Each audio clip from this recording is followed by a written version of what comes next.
முன்னையெல்லாம் பார்த்தோம் அப்படின்னா இப்போ வெளியே வட்டிக்கு வாங்குறாங்க அப்படின்னா அவங்க கண்டிப்பாக வீட்டில் வந்து பிரச்சனை பண்ணுவாங்க. சரி, அது வந்து இப்போ பேங்கிங் மாறுனுச்சு. பேங்கிங்க்கு அப்புறம் கிரெடிட் கார்ட்ஸ் வந்துச்சு.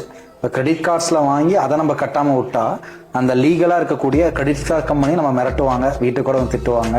இப்போ அந்த கிரெடிட் கார்ட்ஸ் நீங்கள் ஜென்ரலாக எடுத்துக்குவாங்க. அது கட்டலைன்னா என்ன ஆகும் அப்படின்னா அதுக்கு வந்துட்டு அடுத்த ஒரு ஏஜென்சிக்கு மாறும். கிரெடிட் கார்டு கட்டாதவங்களுக்கு கலெக்ஷன் டீமுக்கு மாற்றுவாங்க. அவங்க வந்து ரூடாகவும் ரஃபாவும் பேசி தான் கலெக்ட் பண்ண பார்ப்பாங்க. அந்த ரூடாகவும் ரஃபாவும் பேசியும் கலெக்ட் பண்ண முடியலாம். வீட்டு அட்ரஸ்க்கோ ஆஃபீஸ் அட்ரஸ்க்கோ வந்து அவங்க இது பண்ணுவாங்க.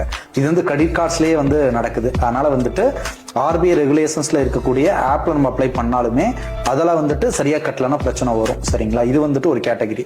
இப்போ பொதுவாக வந்துட்டு ஆப்ஸ் அப்படின்னா ஃபினான்ஸும் ஆப்ல இருக்கும். சரிங்களா, இப்போ பஜாஜ் ஃபினான்ஸ் நீங்க எடுத்துக்கிட்டாங்க கூட அவங்களுக்கு ஆப் இருக்கு. அது மாதிரி ஒரிஜினல் ஃபினான்ஸ் கம்பெனி இருக்கு இல்லையா, அவங்க எல்லாத்துக்குமே ஆப் இருக்கும். அந்த மாதிரி ஆப்ல அப்ளை பண்றதுலாம் அவங்க ஆர்பிஐ ரெகுலேஷன்ஸ்ல இருக்காங்க. அதில் அப்ளை பண்ணாலும் பிரச்சனை வராது. பட் பேரே நம்மளுக்கு தெரியாது, அப்படி ஒரு கம்பெனி ஃபினான்ஸ் இருக்கணும் தெரியாது.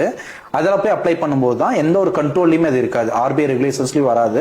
அது என்ன ஆப்னு தெரியாது, அவங்க யார் ஓனர் எதுவுமே தெரியாது. அது அப்ளை பண்ணா நம்மளுக்கு அமௌண்ட் மட்டும் கிடைக்கும். அந்த மாதிரி ஆப்ஸ்ல தான் நம்மளுக்கு மோஸ்ட்லி பிரச்சனை வரதுக்கு காரணமா இருக்கு. இப்போ ஆர்பிஐ அப்ரூவல் இருக்கிற ஆப்ஸ் கூட ஏதாவது மிரட்டுற மாதிரி இருந்தால் கூட நம்ம கம்ப்ளைண்ட் பண்ணி ரெகுலராக எல்லாமே பார்த்துக்கலாம். சப்போஸ் வந்து ஆர்பிஐயோட லிங்க்ல இல்லாத நிறைய ஆப்ஸ் இருக்குங்களே, அதில் வந்து தெரியாமல் போய் ஸ்கேம்ல மாட்டிக்கிட்டா அதுலேருந்து எப்படிங்க சார் நம்ம வெளியே வருது?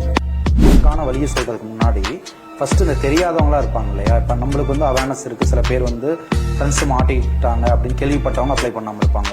இந்த ஜென்ரல் பீப்புளுக்கு அந்த நியூஸ் பார்க்காதவங்க, அதோட விளைவுகள் தெரியாமல் இருக்கும், இன்னும் அப்ளை பண்ணிட்டு தான் இருக்காங்க. அப்ளை பண்ணால் என்ன ப்ராப்ளம் வரும் அப்படிங்கிறது எல்லாருமே தெரிஞ்சுக்கணும்.